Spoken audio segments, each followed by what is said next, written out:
लिखिए diazonium salt.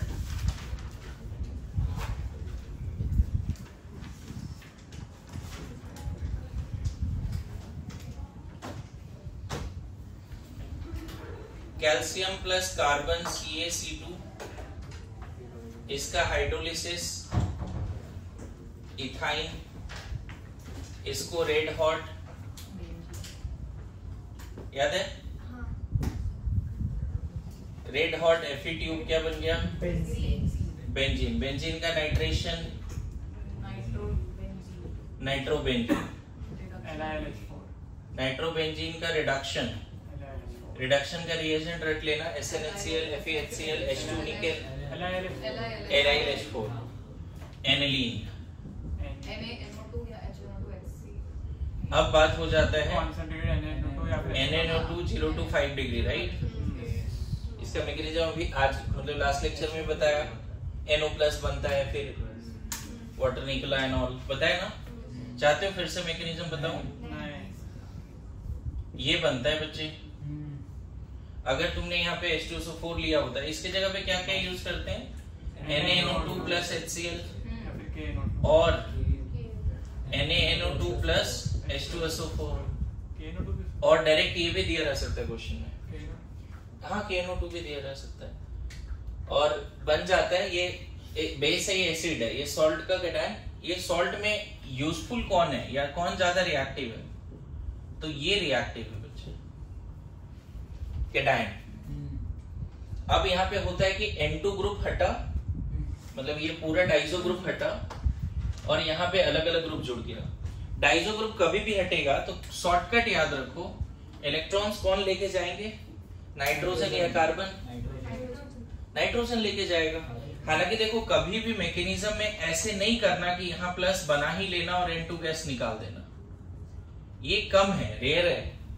हो सकता है रेडिकल मैकेनिज्म से हो, या फिर उसका जाना किसी ग्रुप का आना TS के थ्रू हो, क्योंकि कार्बोकेटायन उतना स्टेबल नहीं होता। आपको इसको हटाना और यहाँ कोई ना कोई न्यूक्लियोफाइल जोड़ना है, लेकिन उसके पीछे का मैकेनिज्म एग्जैक्ट नहीं भी पता है तो चलेगा। मान लेना कि यहाँ प्लस है इसीलिए न्यूक्लियोफाइल आया। क्या समझ में आया क्या बोल रहा हूं? मान लेना कि यहाँ क्या है, ये बेस्ट लिविंग ग्रुप बन गया ना, यहाँ प्लस है और क्या निकल गया? N2। फिर मैं बोल रहा हूं इसी तरीके से होगा, ये गलत है बोलना। मतलब न्यूक्लियोफाइल का आना, इसका जाना रेडिकल मैकेनिज्म से हो सकता है या फिर TS के थ्रू हो सकता है, लेकिन ये गया कार्बोकेटायन बना तब न्यूक्लियोफाइल आया, ऐसी वाली बात नहीं है। मेरी बात आ रही समझ में? तो अब इसमें क्या क्या पार्ट है बच्चे? कि पहला पार्ट है 3 रिएजेंट, क्या क्या है? Sandmeyer, Gattermann. फिर 2 रिएजेंट है, बताओ। इथेनॉल एंड नहीं, वो नहीं। पहले तो H से रिप्लेस करने वाला बात नहीं कर रहे हैं हम लोग। हाँ, नहीं, पहले सेंडमेयर गेटरमैन का बात करें। क्या क्या रिएजेंट है? सेंडमेयर में 3 है, गेटरमैन में 3 है। सेंडमेयर में 3 है क्या? क्या क्या है बताओ? CuCl HCl, right? Cu2Cl2 भी बोल सकते हो, चलेगा, और HCl। फिर Cu2Br2 जो NCERT दिया वही रटे। HBr, CuCN ना, CuCN HCN, राइट? KCN। बढ़िया। मैं बताऊं, इन सब में न्यूक्लियोफाइल ढूंढो तो क्या है? Cl minus, Br minus, I minus. यहाँ प्लस पड़ा हुआ है, वहां से माइनस ढूंढ लेना है। क्या जोड़ देना है? Chloro, bromo, cyano. कभी पढ़ाया था ऐसा? मुझे फिर से मन था कि इसका मैकेनिज्म बताऊं, लेकिन तुम लोगों ने रोका, क्योंकि मैंने बताया है अभी लास्ट क्लास में। इनसे NO+ बनता है, NO+ फिर जुड़ जाता है, याद करो। खैर, इसमें क्या था बताओ? Cu HCl, Cu HBr। इसमें 2 ही था, एक कौन सा? एक गेटरमैन ना, वो ऊपर वाला ये सेंडमेयर रिएक्शन है। बढ़िया। और ये किसमें ईल्ड ज्यादा होता है? NCERT का। तो ये भी याद रखना और रीजन पता करके आना कि सेंडमेयर में ईल्ड क्यों ज्यादा है गेटरमैन से। पहला ही क्वेश्चन दिया आपको। एयर का सवाल आ सकता है क्योंकि उस लाइन लिखा है लेकिन उसका रीजन नहीं लिखा है। समझा क्या सवाल दिया? अच्छा, इसी को बताओ जी, अगर मैं पास कर दूं इस पार्ट को KI से, तब प्लस पे OH, सॉरी क्या आयोडीन, इसी को पास कर दें NaOH से, तब OH। एवरीवन बहुत आसान है याद करना। हमने एक नजरिया बना लिया कि डाइजोनियम सॉल्ट मतलब क्या, बेंजीन पे प्लस चार्ज। एग्जैक्टली उस मैकेनिज्म से होता नहीं, लेकिन मैंने बोला शॉर्टकट याद करेंगे। अच्छा, लास्ट क्लास याद करो, मैंने ये बताया था कि अगर NaBF4 से स्ट्रॉन्ग हीटिंग करोगे तो फ्लोरीन भी आ जाता है। लेकिन यहाँ पे दो पार्ट है, एनसीईआरटी ने दो दिया है। HBF4 से रिएक्शन कराया नहीं, फिर NaNO2 ना, Cu हीट है ना, बोलो एक और था NO2 से रिप्लेस करना, तो एनसीईआरटी का लाइन रटो।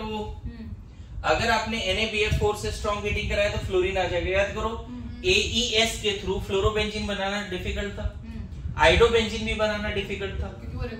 पता है आपको, ये वाला पार्ट मैंने दो जगह पढ़ाया है। एक मैंने जब लिविंग ग्रुप पढ़ाया था वहां भी बताया था कि poor living group can be converted to good, और एक जब मैंने हैलोजिनेशन ऑफ बेंजीन पढ़ाया था ना, जिसमें बोला था सिर्फ ब्रोमिनेशन और क्लोरिनेशन हो सकता है, iodination and fluorination of benzene by electrophilic aromatic substitution is possible but सही नहीं। याद करो, तो वहां पे सिखाया था कि बेंजीन में अगर फ्लोरीन और आयोडीन लगाना है तो ये बड़ा अच्छा मेथड है। ध्यान में, ये फाइनल है, एक क्वेश्चन यहां से आ ही रहा है कंपलसरी। ओके, अगर हम इसको रिप्लेस करें किससे, इस पे क्वेश्चन आ रखा है। अगर हम चाहते हैं कि H से रिप्लेस करें तो दो है, आप इसको रट लेना, H3PO2, लास्ट क्लास कुछ लोगों को याद भी था, CH3CH2OH। अगर आप ये ना रिडॉक्स रिएक्शन से, इसमें ज्यादा दिमाग नहीं लगाना है, ये H देने का काम करता है, ठीक है। Replacement of Dizo group by H के लिए दो रिएजेंट, ये पूरा यहां से यहां तक क्या है, replacement of Dizo group, replacement of N2 group by nucleophile, और यहां पे replacement of N2 group by H। ये ध्यान में रखना, replacement of N2 group by H, ठीक है। हाँ, HBF4 और स्ट्रॉन्ग हीटिंग से भी बन जाएगा। नहीं, मतलब सिर्फ HBF4 से फ्लोरोबेंजीन है, और उसका एक्चुअल प्रोडक्ट तो नाइट्रोबेंजीन होगा ना सर? ये लास्ट वाला ना, हाँ, इसका एक्चुअल प्रोडक्ट क्या है, नाइट्रोबेंजीन। ये नहीं लिखा था मैंने, लिख लेना, इसका एक्चुअल प्रोडक्ट है, लास्ट में Cu और NaNO2 है ना, इसलिए नाइट्रोबेंजीन। दो तीन बार लिख लिया, तीन चार बार पहले भी पढ़ लिया। ये तो तीन चार बार मैंने डिस्कस किया, इसीलिए फटाफट बता दिया है आपको। दो तीन क्वेश्चन आपको बोला है करने के लिए, सेंडमेन में ईल्ड क्यों ज्यादा होता है गेटरमैन से, and these are the method of preparation of haloarenes also. जब आप हेलोएरिन चैप्टर पढ़ोगे तो वहां पे मेथड ऑफ प्रिपरेशन में दिया है, क्लोरोबेंजीन, ब्रोमोबेंजीन, आइडोबेंजीन, फ्लोरोबेंजीन, कुछ भी बनाया जा सकता है इस मेथड से।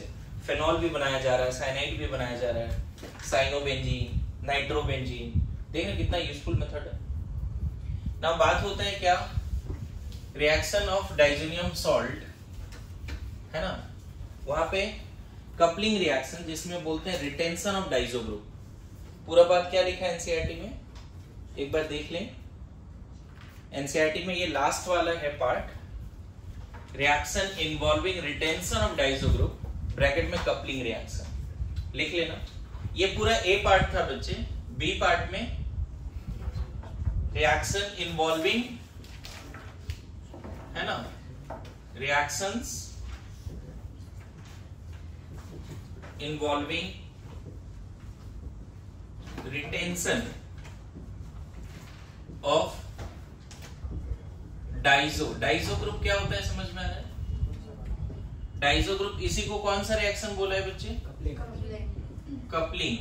वो सब कपलिंग नहीं समझना है इसको, ठीक है। इसी को मैं बताऊं, ये EASE है। कोई पूछे कि coupling reaction is example of elimination, substitution, addition, तो आपको बोलना है इलेक्ट्रोफिलिक सब्स्टिट्यूशन। एनसीईआरटी का लास्ट लाइन है ये, this reaction is the example of electrophilic, this reaction is example of electrophilic, क्या हो गया पता नहीं, ओके नहीं चलेगा, इधर इधर ध्यान दीजिए। बोला जाता है कि अगर आप फेनॉल को डाइजोनियम सॉल्ट से रिएक्शन कराते हो, फेनॉल को किससे रिएक्शन करा रहे हैं? फेनॉल को अगर डाइजोनियम सॉल्ट से रिएक्शन करा रहे हो, मीडियम को स्लाइटली, देखो तो बेसिक रखा है एसिडिक रखा है, बताओ बेसिक, स्लाइटली बेसिक, क्या लिखा है पूरा बात बताओ? OH माइनस भी लिख दिया है क्या? हाँ। बढ़िया। जब आप बोला था नहीं बताने, coupling reaction is the example of electrophilic substitution. ये पूछा जाता है कभी कभी कि रिटेंशन ऑफ डाइजो ग्रुप है तो वो कौन से रिएक्शन का एग्जांपल है? Elimination, substitution, addition, nucleophilic addition, electrophilic substitution, ऐसा। तो क्या बोलना है? अंडरलाइन किया होगा।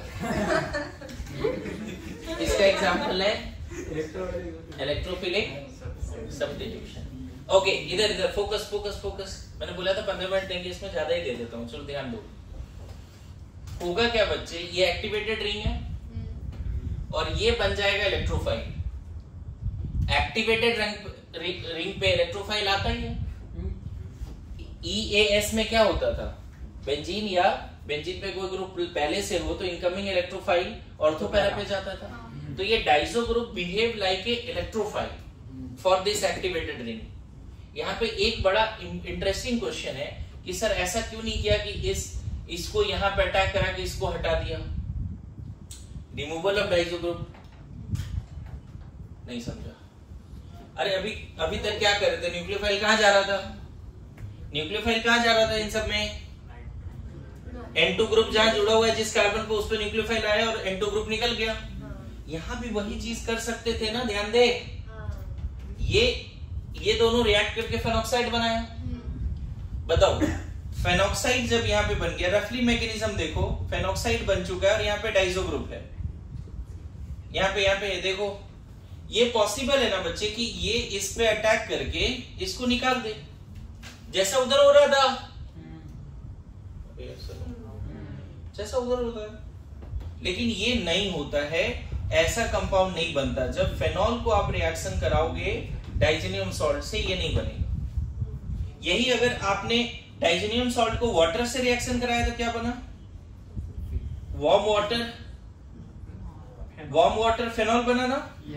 तुमने देखा होगा। तो यहाँ पे N2 ग्रुप हट गया है, OH आया है, इसीलिए यहाँ रिटेंशन नहीं। अभी ये देखा गया फेनॉल को अगर डाइजेनियम सॉल्ट से रिएक्शन कराते हैं, थोड़ा सा मीडियम स्ट्रांगली बेसिक लेते हैं, स्ट्रांगली एसिडिक लेते हैं, या वीकली बेसिक वीकली एसिडिक, इस पे भी कमेंट करना है। यहाँ पे बन जाता है प्रोडक्ट, क्या ध्यान देना, प्रोडक्ट ये बन जाता है। कैसे बनता है उस पर भी बात कर लेंगे, है ना। यहाँ पे रिटेंशन ऑफ डाइजो ग्रुप हो गया। कैसे हुआ ध्यान दीजिए सब लोग। ये एक्चुअल में soft acid soft base concept उससे भी समझ सकते हैं। देखो, सबसे पहला स्टेप मैकेनिज्म कपलिंग का, सबसे पहले फेनॉक्साइड जो है वीकली बेसिक मीडियम में, फेनॉल वीकली बेसिक मीडियम में फेनॉक्साइड बन गया। गौर कीजिए, वीकली बेसिक मीडियम में फेनॉल किस में चेंज हो गया? फेनॉक्साइड में। अब यहां पे समझने वाली बात यह है कि ये नेगेटिव ना बच्चे रेजोनेंस करके यहां भी और यहां भी आ चुका है। बगल में है तुम्हारे पास डाइजोनियम सॉल्ट। डाइजोनियम सॉल्ट ऐसा पार्ट है, ध्यान दीजिए, यहीं पे समझा देना हो। देखो कैसे हो रहा है रिएक्शन, हो क्या रहा है? रेजोनेंस करके नेगेटिव आ चुका है। ये बॉन्ड आपको तोड़ना है और इसको यहां अटैक करा दे, मतलब इसको पूरे को मानना है एज ए इलेक्ट्रोफाइल। और इलेक्ट्रोफाइल में भी इलेक्ट्रोफिलिक सेंटर थोड़ा सा गड़बड़ हो गया क्या? हाँ, ये एक्चुअल में ना यहाँ पे बैक बॉन्डिंग हुई है बच्चे। ये जब वापस ले लेगा अपना इलेक्ट्रॉन ना, प्लस यहाँ पे आएगा, समझे? इलेक्ट्रॉन ये वापस ले लेगा, यहाँ पे ट्रिपल बॉन्ड है ना, ये बैक बॉन्डिंग की वजह से ऐसा है, यहाँ प्लस आएगा तो ये फिर इस पे अटैक कर लेगा। डाइजो ग्रुप का जो बाहर वाला नाइट्रोजन है ना, उस पे यहाँ का नेगेटिव अटैक करता है, और ये ESR का पहला स्टेप भी होता था, याद करो, RDS, एरोमेटिक से नॉन एरोमेटिक बनना। कैसा सिचुएशन दिखेगा, फिर से रिपीट करूं, ये इतना ज्यादा एक्टिवेट हो चुका है कि नाउ डाइजो ग्रुप के नाइट्रोजन पे ये कार्बन अटैक कर सकता है, और बड़ा फेमस रिएक्शन है। ऑरेंज डाई और रेड डाई इसी से बनते हैं, hair dye, yellow dye, hair dye वगैरह जो होते हैं ना, इससे बनते हैं। ठीक है, कैसा बन जाएगा बताओ, क्या कंडीशन होने वाला है जी? यहाँ पे प्लस, बोलो, ऑर्थो पे ही क्यों, पैरा पे ही क्यों अटैक करा है? क्राउडिंग के रीजन, बड़ा सा इलेक्ट्रोफाइल है, ध्यान देना। यहाँ पे एक HB है, दिख रहा है? बोलो, ये पॉजिटिव रेजोनेंस करके यहाँ जाएगा, जिसको बैक बॉन्डिंग की स्टेबिलिटी मिलेगी। अभी वो करना की जरूरत नहीं है, डायरेक्ट यहाँ से क्या निकाल दो, डायरेक्ट इलेक्ट्रोफाइल आ गया, यहाँ जुड़ गया, H हट गया, H यहाँ पे था ना, इलेक्ट्रोफाइल नाइट्रोजन जब उस पे आया तो यहाँ से H हट गया, तो ये इस तरह से फिर से एरोमेटिसिटी गेन हो गई, और क्या बन गया, और लास्ट में एसिडिक वर्कअप करा देना। देखो तो क्या बन रहा है, ऑरेंज हाइड्रोक्सी एजोबेंजीन, OH, फिर एक बेंजीन आएगा, फिर N डबल बॉन्ड N आएगा, फिर एक बेंजीन आएगा। हाँ, वो भी कर सकते हो, इंट्रामोलर प्रोटॉन ट्रांसफर। मीडियम ओवरऑल तो एसिडिक बेसिक लेके चलो, लास्ट में एसिडिक वर्कअप कर सकते हैं, दिक्कत नहीं है। तो मीडियम ओवरऑल बेसिक है हमारा, शुरू में तो रखते ही है, तो फिर हमें IMPT करना पड़ेगा ना।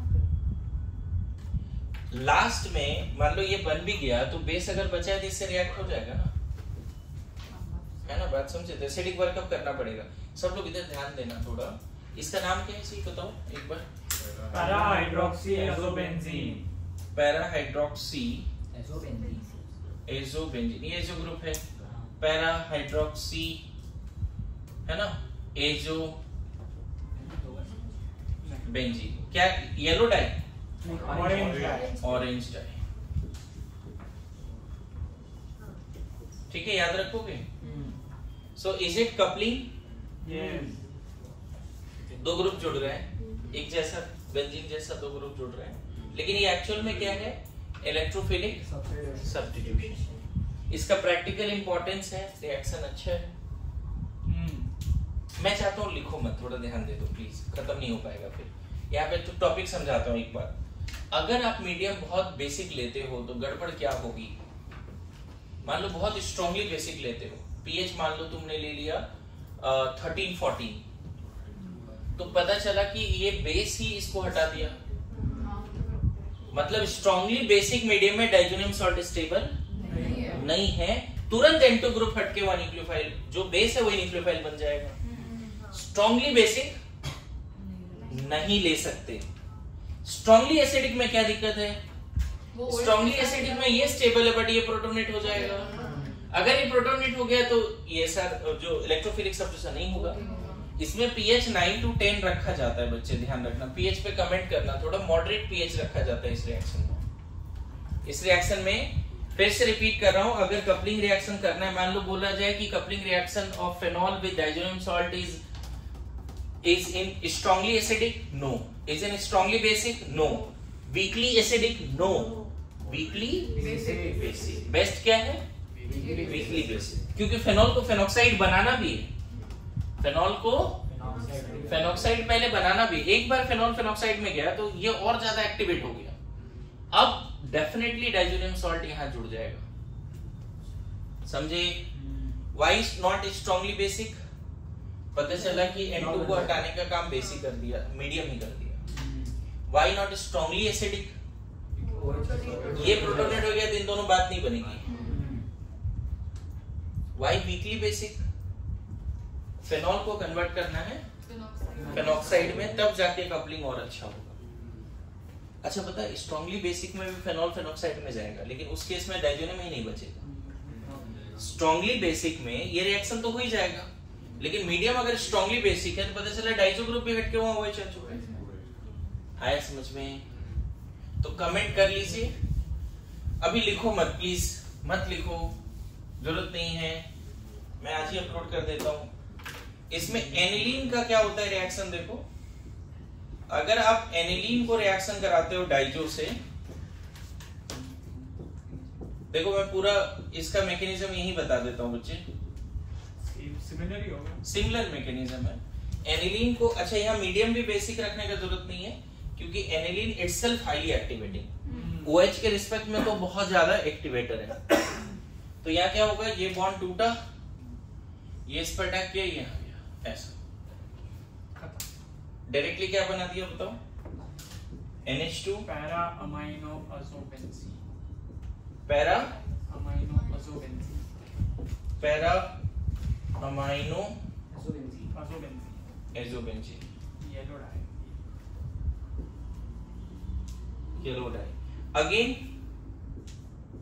Again this is not in strongly acidic. Why not strongly acidic? फिर से एनिलीन प्रोटोनेट हो जाएगा, ये एनिलीन में हो गया तो ये कांड होगा नहीं। अरे समझ, ये जैसे प्रोटोनेट हो गया डीएक्टिवेट हो जाएगा ना, डीएक्टिवेटेड रिंग के इलेक्ट्रोफिलिक सब्स्टिट्यूशन जल्दी, तो क्या एनिलीन और डाइजीनियम सॉल्ट के बीच में कपलिंग लो पीएच पे होगा, very low pH that is 012 नहीं होगा, 012 पे स्ट्रांगली बेसिक में होगा। स्ट्रांगली बेसिक में पता चला ये दोनों बात नहीं बने, मीडियम है इसको हटा दिया, मॉडरेटली बेसिक या मॉडरेटली एसिडिक दोनों बोल सकते हो इस केस में, मॉडरेटली एसिडिक भी बोल सकते हो इस केस में। इनफैक्ट मैं तो बोलूं मॉडरेटली एसिडिक ही दो, क्योंकि दिया है ना, बढ़िया। तो इस केस में क्या बोलो, मॉडरेटली 5 to 7 बोल देते हैं पीएच, मुझे नहीं पता एग्जैक्ट, देखना पड़ेगा। तो फेनॉल, ये एक अच्छा क्वेश्चन बन सकता है, फेनॉल और डाइजोनियम सॉल्ट में कपलिंग कब होगी, बेसिक मीडियम में, वीकली बेसिक। और फेनॉल और एनिलीन के बीच में, सॉरी डाइजोनियम सॉल्ट और एनिलीन के बीच में कपलिंग कब होगी, एसिडिक मीडियम, वीकली, वीकली। फिर से रिपीट कर रहा हूं, अगर आप वेरी स्ट्रॉन्ग बेस रखते हो तो डाइजोनियम सॉल्ट स्टेबल नहीं है, पता चला ये हटके यहाँ OH आ गया। बहुत वीक, बहुत ज्यादा स्ट्रांगली एसिडिक रखते हो तो ये प्रोटोनेट हो जाएगा, इन दोनों बात नहीं बनेगी। सर वीकली बेसिक क्यों नहीं रख सकते? ऑलरेडी एक्टिवेटेड है ना, और ये बेस में ये स्टेबल नहीं है, वीकली हो या स्ट्रांगली हो, बहुत ज्यादा स्टेबल नहीं है। अगर एसिडिक का कंडीशन है तो एसिडिक में ही डाइजोनियम ज्यादा स्टेबल है, समझ गए? तो यहाँ पे थोड़ा कमेंट किस पे कर सकते हैं हम लोग, पीएच पे। मैं लिखने के लिए मना किया हूँ, आप घर पे लिख लेना रिकॉर्डिंग देखकर। तो लास्ट पार्ट, एक क्वेश्चन यही एडवांस में भी आया है कि अगर बीटा नेप्थोलॉन है और इसको डाइजीनियम सॉल्ट से रिएक्शन कराओगे तो क्या बनेगा, बीटा नेप्थोलॉन क्या बनेगा? ऑब्वियसली फेनॉल है तो थोड़ा बेसिक ही ले लो, 9 to 10 pH। कुछ खतरनाक बन जाएगा? नहीं, नॉर्मल रिएक्शन। सर उधर होता तो अल्फा, इधर होता तो बीटा है क्या? हाँ, ये अल्फा है, ये बीटा है।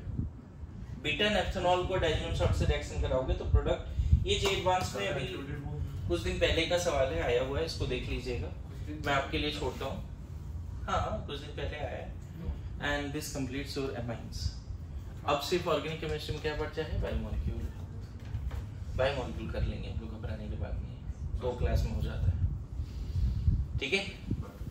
नॉर्मली बन रहा है कि कुछ खतरनाक हो रहा है?